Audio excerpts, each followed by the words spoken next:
Master Jet, yung rice allowance po ng 2023, kailan kaya yun? Nasa 2024 na tayo. Ito po yung one-time rice allowance na binigay ng gobyerno, pero in reality mga master, wala na po yun simula po noong 2023. Kasi hindi po naglabas ng administrative order ang Pangulo noong 2023 na siya pong magbibigay ng nito pong one-time na rice allowance para sa mga empleyado ng gobyerno. Noong 2022 po, no, lumabas itong Administrative Order number 2 ni Pangulong Bongbong Marcos, yung 25 kilos na one-time rice allowance para sa mga government personnel.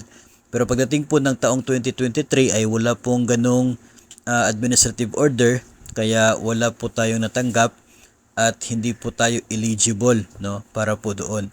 Pero yung mga agencies, iba po kasi yung sistema doon sa mga agencies na every month naman talaga sila tumatanggap ng rice allowance.